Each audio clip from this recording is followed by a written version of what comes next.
around the globe to bring you the constant variety of sport, the thrill of victory, and the agony of defeat. The human drama of athletic competition.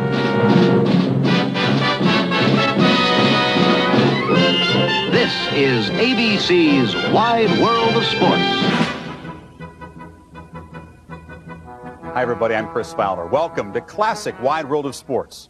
One of the most popular figures to emerge in the American sports scene in the 1970s was Evel Knievel.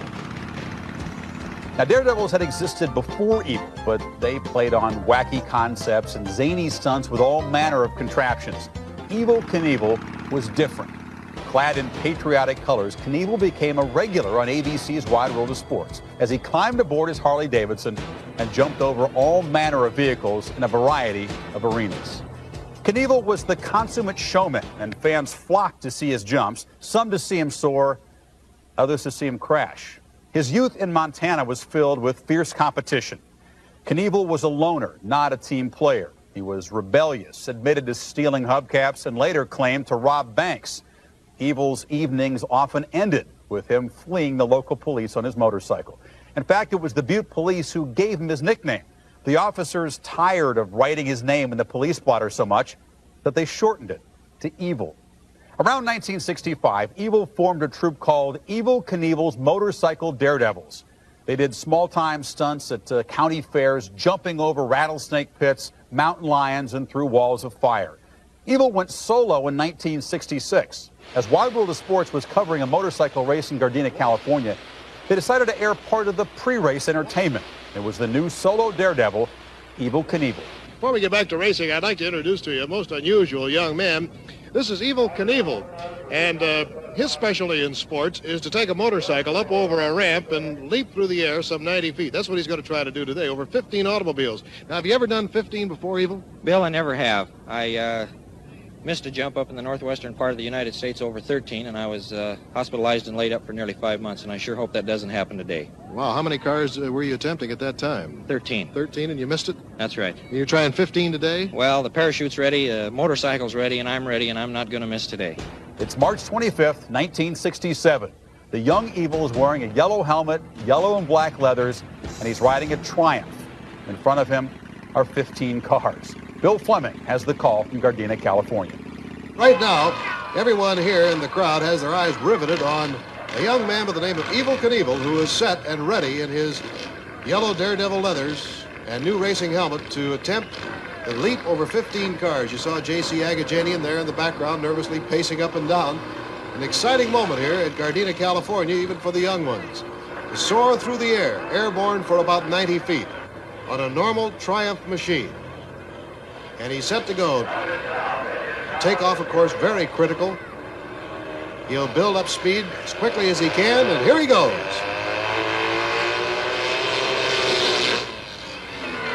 And he makes it. A beautiful leap as Evel Knievel gets the roar of approval from the crowd here, going beautifully over 15 cars.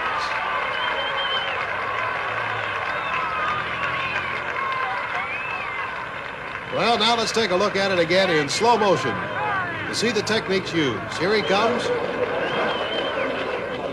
This is a parabolic curve so that rear wheel will keep the traction. Now, as you see, he rises in the seat and makes a perfect landing. A wild way to ride a motorcycle. One of the many problems facing daredevils is that their next stunt must always be bigger, better, and more grand than the previous one. Evel Knievel's arrival on the national scene came in the emerging show business mecca of Las Vegas. Now, this time around, he was putting cars and buses behind him. On New Year's Day 1968, Knievel was set to jump over some glitzy new Vegas architecture, namely the fountains outside the new Caesars Palace Resort Casino on the Strip. Some say it was this jump that first cemented Evel Knievel's place in sports history. His crash landing at Caesars Palace is one of the most vivid slow-motion portraits of pain ever captured on film. The only other Evel crash that could top Caesars was his wipeout landing at San Francisco's cramped Cow Palace in March of 1972. After surviving the horrendous crashes at Caesars and the Cow Palace, Evil found himself with a cult following in America. With little help from Wide World of Sports, interest in Evel Knievel was starting to skyrocket in the early 1970s. When he arrived on the scene, this country was in a gray area that had not been seen in my lifetime. There were no simple answers to anything. We were involved in the Vietnam War, women's evolution was going on. There were no easy black and white answers. And this guy came down the road in a star-spangled suit and said, I'm going to do something very simple, the consequences of which can be death. And it appealed instantly. Let's go to Los Angeles. It's the fall of 1973, and Bill Fleming once again has the call. We are now at the 51st row of the Los Angeles Coliseum.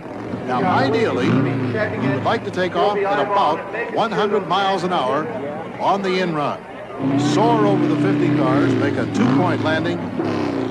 This is going to be it. Evel carries about 6 or 7 bikes with him, then he tests them all before one of these jumps, picks the one that's performing best. He's ready.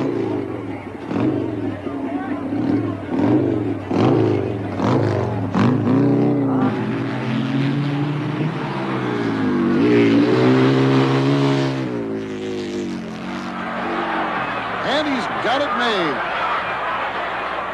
There goes the chute. Oops, he's airborne as he goes through the peristyle. But the word is he's okay. And have you ever seen so many cameras in all your life? Fantastic jump, and here he comes back into the tremendous, thunderous applause here in the Coliseum. Well, Evel, you did it again. Well, another day, another dollar. Yeah, you make it sound awful easy, but it isn't quite that easy. That jump going out the Coliseum, I think, was just as wild as the one going over the cars. I'm glad that parachute was open, I'll tell you. I'll tell you this, is if you were graded on form and beauty, it would have been 100 today. It was absolutely a beautiful jump. Well, thank you, Bill. I don't think I jumped quite 50 yards, but, you know, I'm getting to be on up in, I guess, what you call age to where I can't heel as good as I used to. And being 34 years old, every time I make a jump, I thank God when it comes down that I'm still alive, no matter how far I went. You know, Evel, you're shaking a little bit. Well, if you did what I did, you'd be shaken too, Bill. There never has been anything quite like this man, Evel Knievel, Super Daredevil. Coming up, when classic Wide World of Sports returns, the first of 4 big jumps in Evel Knievel's very busy year of 1974. I'll make a bet of $100,000 right now, $100,000 in cash, that I can jump and I'll take Howard Cosell on the handlebars of the back end of the motorcycle. And I'll bet you $100,000. No way!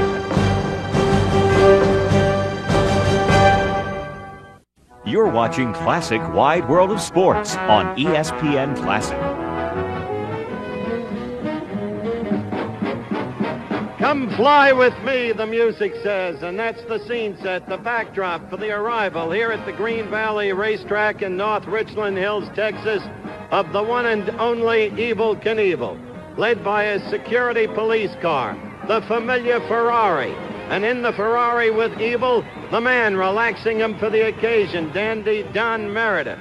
And behind that, the unique, only one of its kind, 73 Cadillac station wagon, and behind that, the $91,000 performing van that has become a kind of symbol, a trademark for Evel Knievel. Evel today facing one of the great challenges of his performing life. 11 Mack trucks to be jumped over, an adverse wind operating against him, but relaxed, as I said, by the presence of the irrepressible cowboy, Dandy Don Meredith. Howard, I brought you a jacket. You brought me a Snake jacket. River Canyon. I'm making you official pit crew member. There's the... Well, yeah, that's very kind of you. Let's get that motorcycle in here right now. How about you going over with him, Howard? I would love to do that. This is an authentic jump. You Howard jumping didn't 11. feel that there was an authentic jump not too long ago. Well, there was a jump made in Houston a couple of weeks ago that they said was over 16 cars, and it was only over 8, and they had 8 more parked behind it, and you can see that my 10 trucks are all in a line out there. There isn't anything phony about it. I'll tell you one thing. I'll make a bet 11. of $100,000 right now, $100,000 in cash, that I can jump further in the Houston Astrodome than that jump that was made there 2 weeks ago, and I'll take Howard Cosell on on the handlebars of the back end of the motorcycle. And I'll bet you There's no way. Yeah. I'll bet you $200, you ain't getting on $100,000 you won't get me on. But I want everybody here in North Richland Hills, Texas, to know that Meredith has the courage that he displayed for all those years wearing number 17 for the Cowboys. He's going to go on with you. Go ahead. I'm going to do what? You're going on with him. I'm not going over those trucks with him. No, but you can at least drive off with him. Well, Watch this, folks. Watch Dandy Don at his best with Evel Knievel. Would you keep my hat? Go ahead, put it on.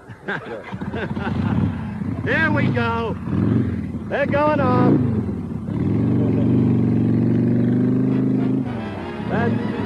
That's Don Meredith at his best, showing you the kind of courage that was uniquely his through all of the years. Evel Knievel's courage, of course, a matter now of public record. 30,000 people in North Richland Hills, Texas, to watch Evel Knievel go after his longest leap yet. And I've got to tell you, Don, this wind has to be a factor. I don't really understand all this stuff, man. Why in the world does he do this, Howard? Well, he put it philosophically with the three basic questions of life as he sees it. Where do you come from? What are you doing? And where do you go from here? Here he well, comes right down now, he's coming down in his first practice warm-up.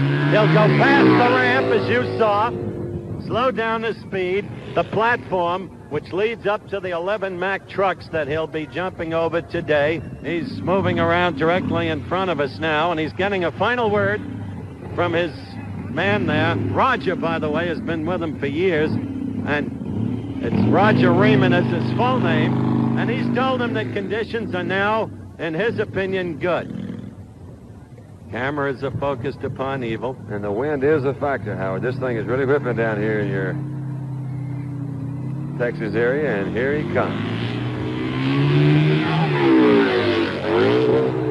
He did it! Wow.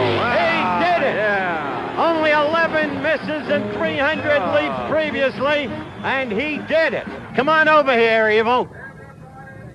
Evel is coming over, and as I said, unbelievable. I made it okay. You sure did make it okay. Now, I had judged from the distance you went past the last truck, you cleared it by maybe 50 to 55 feet. Well, the landing ramp is 56 feet long, and I landed right on the bottom of it. I'll tell you, if I haven't done the training that I have done and been in the physical shape I'm in right now, I'd have probably broken my back. I really don't feel very good, I'll tell you. I'll bet you You're don't. knocking the breath right out of me. It's in slow-mo. Look at it right there. Goodbye, last Mack truck. There it is. You're over it, and you really did clear it. I'd say that's 50 or 60 feet. When I hit there, you can see what happened. It just splattered. Yeah. But you know what?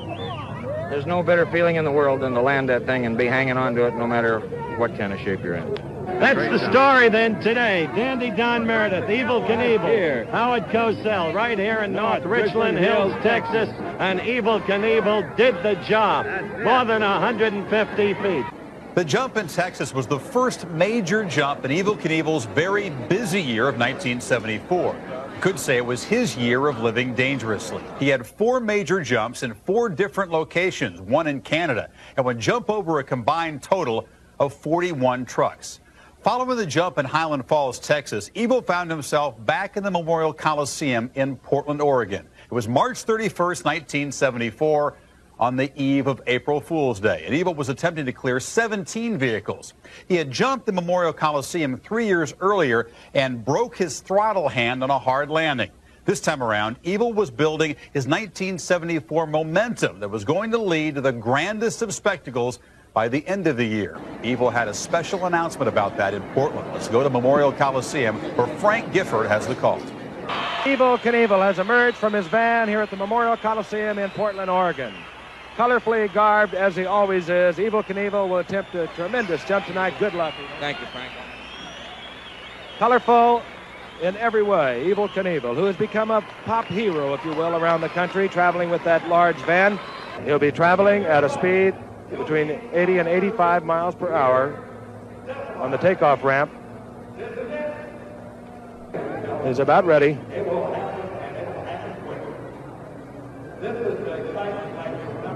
Here he comes. Car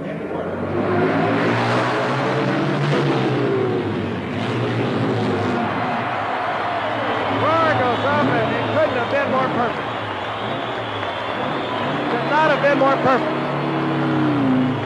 Evel Knievel.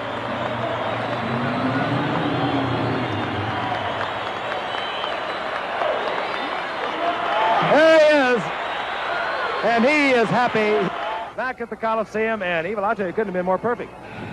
Frank, I'll tell you, I can't say enough for the guys who worked so hard with me down here the last 3 days. We moved a ramp just before the jump because we thought it was going to rain. And to tell you the truth, none of us thought that I could make this jump in here. And I want to tell you something. You know, I said that earlier, Evel. I sensed something about it. I've known you for a long time, but I sensed something about it you didn't like. No, but, you know, we sold this place out tonight, and I just as soon miss the jump as have them boom me out of here. And I'm almost to the end of my road, and I'm not going to let that happen yet. I went to Idaho, and I bought a piece of the Snake River Canyon. It's my canyon. They cannot take it away from me, and the only way they're going to stop me from jumping is with an anti-aircraft gun. They're going to have to shoot me out of the air. September the 8th. I'm going to go like hell, and I'm going to get across that thing faster and further than you've ever seen me do.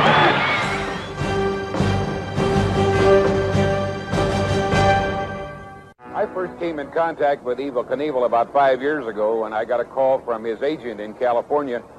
At that time, Evel was considering jumping the Grand Canyon and couldn't make connections with the government, so he came into Twin Falls and took over some property out here, and now is planning to jump the Snake River Canyon, which is quite a jump, and I'm just glad he's doing it and not myself. I'm not going to ride behind him. I think Evel's maybe a little bit off his rocker, but this is his business and not mine. We go now to August 20th, 1974, just 18 days before the canyon jump. Snake River hype is in full swing, but Evel first had to take care of some unfinished business north of the border. He was going to jump 13 trucks in Toronto at the Canadian National Exposition. The Toronto event also marked the debut of Evel's sons, Kelly and Robbie. Keith Jackson has the call. The sons, Kelly, 14, Robbie, 11. This is the first time, as Evel pointed out, his two boys had performed. And it's an auspicious time because they've walked in a mammoth football stadium and they're looking at more than 22,000 people. But you can't see a nerve in their body, can you? Perhaps they inherited that from their dad. This is the moment of psych. This is the moment where he sells himself on the idea that he can do it. He's done it so many times before, but every circumstance is different. Every obstacle is different. Visually, it is different. It is a long way across.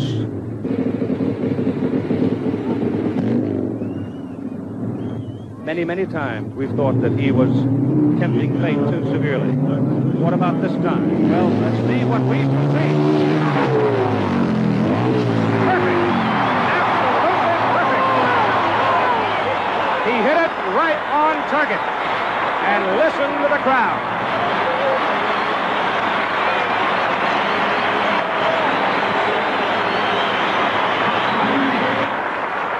And so the feat is done. And the applause rings through the night. Let's take another look as Evel Knievel clears 13 parked Mack trucks 104 feet. See him hit the ramp. A little bit out of shape. Pulls the big 750 back into shape, hurdling 550 pounds onto the ramp in exactly the spot he wanted to hit. So in Toronto, the kids were all right. Evel showed off Robbie and Kelly and cleared the unlucky number of 13 trucks. After his Canadian success, Evel could now step up the full-scale Snake River hype. But people were starting to wonder, hey, who is this guy anyway? We hit the cover of Sports Illustrated just 6 days before the canyon jump. But ABC's space program reporter, Jules Bergman, wanted more information. Here's Jules asking, who is Evel Knievel, and why is he about to climb into a steam-powered skyrocket in Twin Falls, Idaho?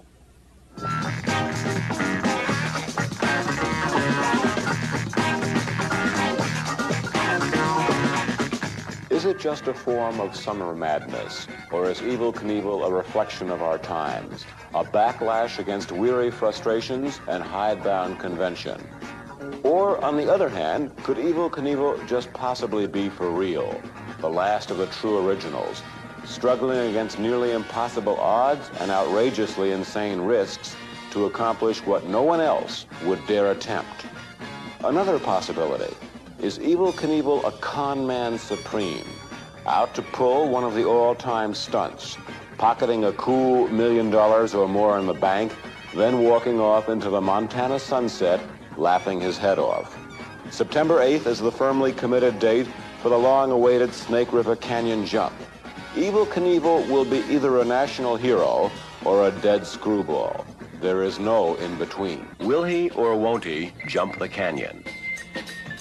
So on September the 9th, if you're somewhere, anywhere in this country, in a crowd or wherever, someone says to you, that guy should have never jumped that canyon, you know if he did, that he would lose his life, and he was crazy. Do me a favor. Tell him that you saw me here, and that regardless of what I was, that you knew me, and that I kept my word.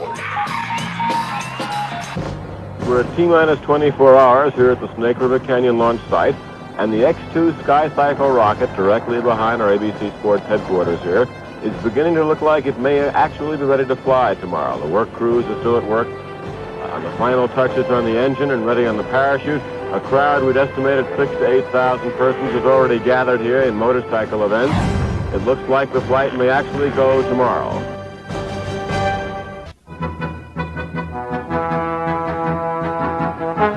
Yeah, I definitely think he'll jump the canyon. He has impressed me as an extremely articulate individual and knows exactly what he's doing. He's apparently got a good engineering background. I've got no doubt he'll make it. How can any man get in a small contraption like that and go that far and expect to make it? It's impossible. The man does whatever he says he's going to do, and he gives it a real good try. He's jumped all the trucks and cars and all that, and I think he can jump this. He's going to wipe out in midair and fall down the river. Well, I don't know. I'm just scared to death for him. I think somebody's got to be crazy to do it, but he's going to. I think he's a pro. He'll make it. We're back at the Snake River Canyon launch site. It's T-minus 25 hours for Evel Knievel's one-man canyon flight in this vehicle, the X-2, which must fly across this 600-foot deep canyon, a third of a mile wide, or Evel may not survive at all. It's spectacular terrain and a spectacularly gutty mission. The major new element here in this last day before launch has been Evel's short-tempered outbursts. The flight preparations seem to be on time, and the X-2 behind us should be ready for blastoff tomorrow at around 5:20 p.m. Eastern Time. When has a motorcycle daredevil ever had a NASA-style T-minus countdown for one of his jumps? There was abundant tension on the rim of Snake River Canyon on September 8, 1974. 30,000 fans had arrived on the scene and turned it into a Woodstock-style party. The local police, alarmed at the loose party atmosphere, called in reinforcements. The officers watched over the crowd with shotguns poised on hips. Meanwhile, Evel Knievel had suffered a sleepless night.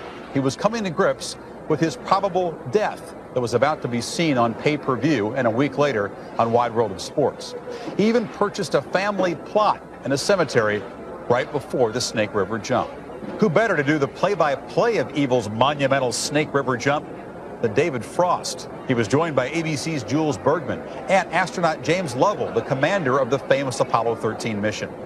Let's get to it now, the moment everyone had been waiting for. Evel Knievel's September 8, 1974 attempt to clear the Snake River Canyon in Twin Falls, Idaho, in a steam-powered sky cycle. Well, here we are with the great man sitting right here beside me. And as Jim Lovell was saying just now, Evel, you never normally get a chance to talk to an astronaut just before blastoff. And can I ask the question, therefore, to you as an astronaut that millions are asking at this moment? What do you think your chances are? I think my chances right now are 90% go. I've got a team behind me with Mr. Truax and all the boys that are 100%, and I think we'll do it. I wish the wind wasn't blowing so hard, but I think we'll do it. You think you'll both not only come back here for our second conversation in the afternoon, you think you'll do it without mishap, or you mean you think you'll come through whatever happens? Well, I hope so. That's the only feeling I have. Are you afraid at this moment? I think that a man was put here on Earth to live, not just to exist. And today is the proudest day of my life. I'm living a dream that they thought could never be done, but it'll be done. Happy landings, Evil. Thank you, David. I'll be back. I'll see you in a few minutes up here. He'll be back. The words of Evel Knievel. He'll be back. He lives from day to day, never thinking about tomorrow. We're now counting. The clock has started. 1 minute, 49 seconds.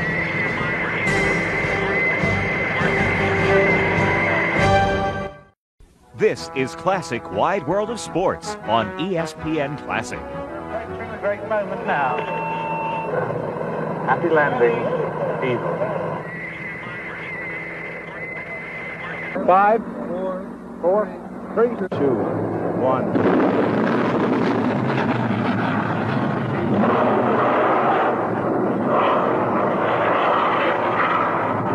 Come on. Okay, Evel, stay with the bird. Stay with the bird. It looks like you're going to go into the canyon. You had a premature shoot. You have a good shoot on you. Come on. Stay with the vehicle. Stay with the vehicle. Put your visor up if you can. You cannot see it now. There she goes, beneath the rim of the canyon. It's going to crash, obviously, into the river. It is okay, though. She's coming down about 17 feet per second. Slowly going down.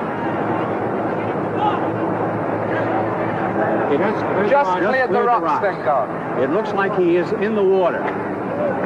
Robert Craig Knievel appears to have landed in the Snake River. What does it look like, Bob? It looks like he didn't hold on to the handle. Like we feared. Yeah. Where does it look like he's down in the water? No, I'm afraid he's down in the rocks on this side, but I can't see. In the water. In the water. In the water. Okay, go ahead. Up to the frogman now. Robert Craig Knievel did not clear the 1,600-foot Snake River Canyon. He has landed in the Snake River. Jim, it appeared to me as if he made no attempt to try to get out of the vehicle, wasn't it? Because he was not up high enough? Well, there'd be no attempt to try to get out of the vehicle that time, Len. It's best to stay in it and let the main chute recover you, which he did do. The family, and we're racing around to them now, is hysterical and in shock, crying. They think Evel may be dead or maybe drowning in the river.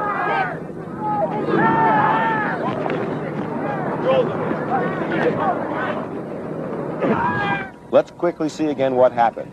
Here it is, the rocket ready to go off the pad in a burst of white-hot steam. And there's the chute much too soon. What went wrong? No one is sure. Evel Knievel is standing in the boat and waving. He is alive and well. In good shape.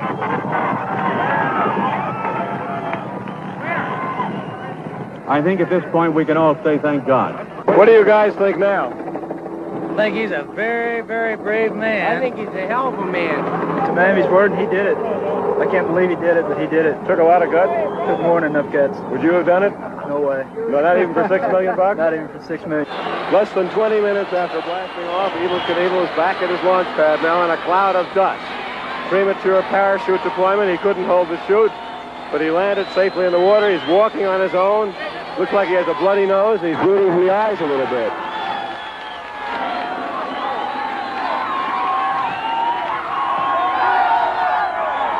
How do you feel, Tiger? I love Evel. Oh, I don't know, Julie. How rough was the landing? Two or three kills and bounced down, but I was strapped in so tight that came through it all right. I don't know what happened. You lost the spring? You couldn't hold the spring? It went sideways. It turned. And I don't know what happened down here, but Ron and Bob both told me if I saw the canyon wall and not the sky, for Christ's sake, to let it go. And when it turned, I let her fly. I didn't know what had happened. It just about knocks you out, Jules, when it takes How off. were you rescued, though? How were you rescued, Evel? Thank God you were. They came and got me out down there in the trees and put me in the boat. I couldn't get my safety belt. Unharnessed? Unharnessed. If I'd have gone in the river, I'd have never got out of it, ever. Where did you land? Right on the shore? Well, I landed into the wall on this side and then bounced down. But I don't know what happened. It's just, I think, Evel, I don't know. I just can't say. I'll have to let Bob, the fellas, examine it. Are you going to try it again? Well, I don't know what I'm going to do. I sat in it and gave it my best, and I don't know what to tell you. While 30,000 watched Evil in his premature parachute fall into the canyon live, the rest of the country had to settle for paid admissions at movie theaters to see Evil soar. ABC's Wide World of Sports rebroadcast the Snake River jump the following week. Ratings for the Evel Knievel Snake River jump are the 9th highest in Wide World of Sports history. Not bad for a tape-delayed event. So Evel Knievel, who had failed but survived his battle with the Snake River Canyon, was about to take his act overseas. Some Englishmen had lined up some buses in Wembley Stadium, and by Jove, he was going to jump them. Indio, 1967 Caesar Palace, here he goes, and he will go. Oh my God.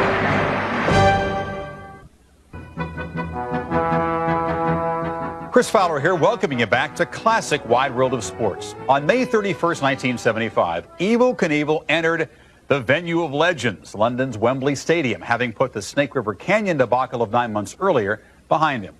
Hustling to promote his own event in London, Evel's appearances around the city gave a late boost to ticket sales. 90,000 fans packed Wembley to see if he could clear 13 double-decker buses.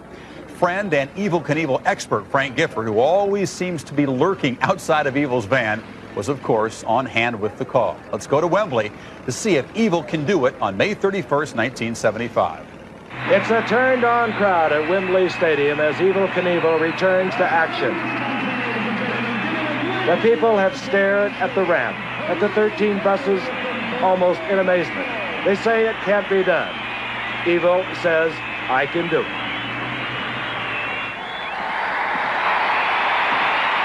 We will go onto the ramp now to talk to Frank Gifford of ABC Television at the bottom of the exit ramp. 2 times as many people in this stadium as you have in your entire hometown of Butte, Montana. Well, it's a wonderful feeling. I think maybe I'd rather be home. You know, Evel, one has to wonder, after the Snake River, you never said you would retire. You never said that was it or anything else, but one has to wonder why you continue. Well, I sometimes think that maybe I should quit, but you always want to keep going, and I'm kind of proud of that red, white, and blue #1 I wear on my shoulder, and I want to keep it on there. I'm glad you're here today. You know, I've never had an accident when you're around. And, you won't have one today. You came to London, I'll tell you that. One other thing, the layoff, though, you haven't jumped in over a year. Yeah, well, I may not be as good as I always was, but you're going to find out today I'm as good once as I always was. This is long and high. I'll make it. Good luck. Thank you, Frank. He will be going about 90 miles an hour when he leaves the ramp. He estimates he'll cover 140 feet. 10 feet either direction, and it could be all over. Look at him. Made his first jump when he was 15. Countless other jumps after that. In 1966, hurt himself in Indio. 1967, Caesar's Palace. Here he goes, and he will go. He is hurt. Oh my God.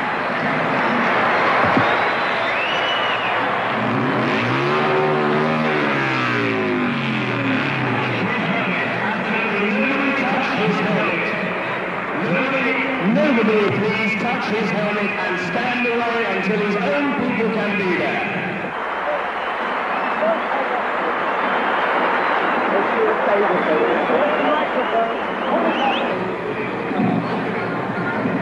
Ladies and gentlemen of this wonderful country, I've got to tell you that you are the last people in the world who will ever see me jump, because I will never, ever, ever jump again. I'm through. Enough, man. You've proved enough. Let's get the stretcher. Let me get off the ramp. Please help me walk off the ramp. Frank, take me out. I got you, buddy. Frank. Whatever you want. You got it.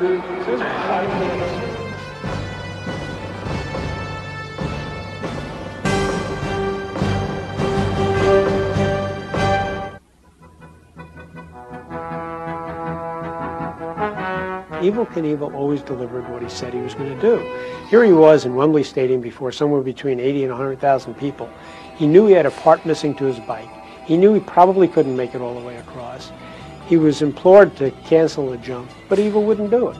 He was not going to risk his reputation of bailing out an event. He would rather risk his life than risk his reputation.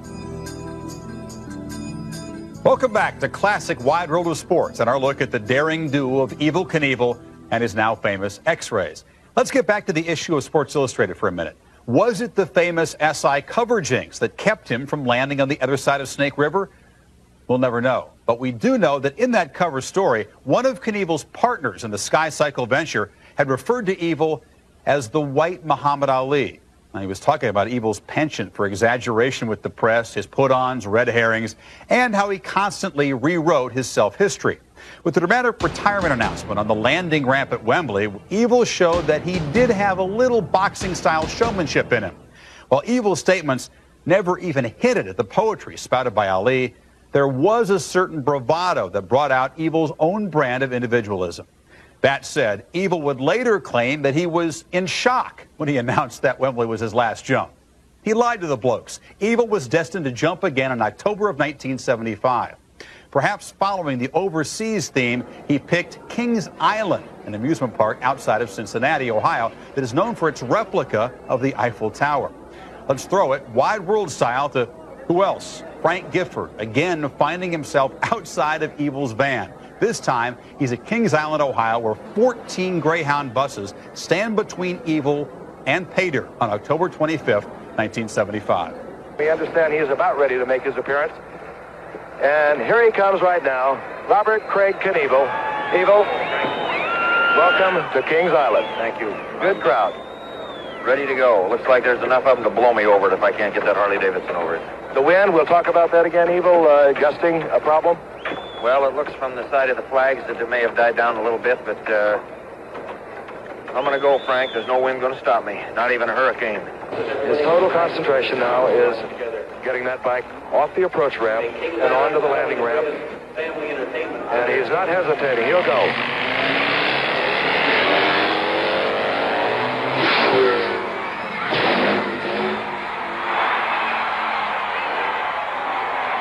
Abel, you have to be a little bit relieved. I know how tight you were, how tense you were, although you made some really good practice jumps this afternoon. We're going to take a look at it on the replay, and you perhaps tell us where it went right, where it went wrong. It never goes wrong when you make it, does it? Well, Frank, you can see here the whole side of the motorcycle is busted up, and when I came off a takeoff, I was a little bit crooked. I tried to get straightened up.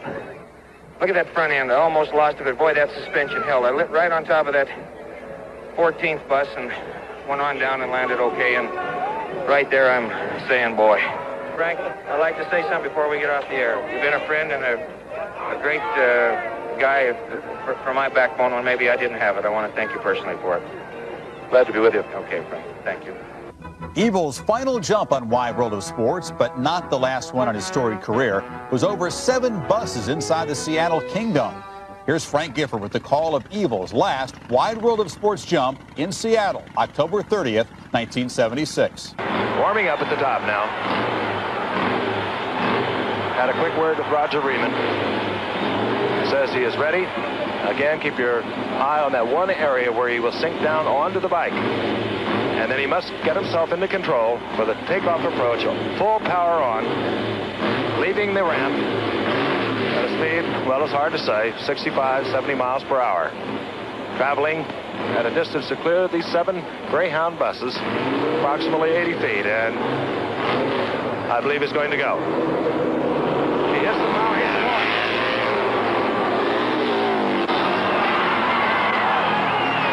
The relatively easy Seattle Kingdom jump didn't even hit the charts among Evel Knievel's domination of the Wide World of Sports ratings. The Kings Island jump, by the way, remains to this day as the all-time ratings champion of Wide World of Sports.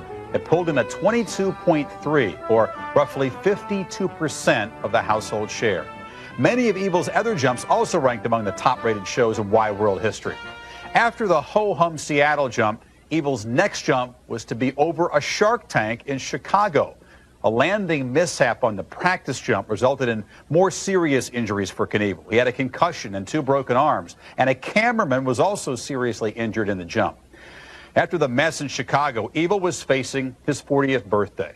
His bones were taking longer to heal. He had infections from repeated hospital stays. So as the bicentennial came to a close, he retired again. In his public address introduction of Evil at the Kingdome Jump, Frank Gifford had called Knievel the greatest showman in the world. Soul singer James Brown might have a problem with that label, but a lot of kids who grew up in the 1970s would agree with Gifford. Hollywood had taken a shine to Evil. George Hamilton portrayed Evil in the 1971 film Evel Knievel, and Evil played himself in the 1977 film Viva Knievel, with an all-star cast of Lauren Hutton, Gene Kelly, Red Buttons, Leslie Nielsen. I don't want to shoot your last jump. I don't want you to ever have a last jump. That's the nicest thing you said to me since I first met you. Evil's acting, much like many of his landings, it was a bit shaky, but the film has become somewhat of a cult classic. Ralph Waldo Emerson once said, "The only sin is limitation." For motorcycle daredevils and entertainers like Evel Knievel, nothing rings truer. Evil said it himself. Motorcycles do not have wings. There is a point of no return. Having to constantly upgrade the thrills and challenges of each jump should make for a short career for daredevils. But Evel Knievel's legacy has managed to live on well into the 1990s. Evil's son Robbie has, of course, taken up his father's passion for the jump circuit. As the heir to the throne that is the king of daredevils, Robbie Knievel graduated from those few meek wheelies we saw in Toronto back in 1974 to his jump at the Grand Canyon, fulfilling a dream his father had but never realized. His landing may have been rough, but he survived, just like his dad did a generation before. Knievel's motorcycle and jump memorabilia are among the displays of the Smithsonian Institute in Washington, D.C., immortalizing him as America's legendary daredevil. We hope you enjoyed this special edition of Classic Wide World of Sports. I'm Chris Fowler. We'll see you next time.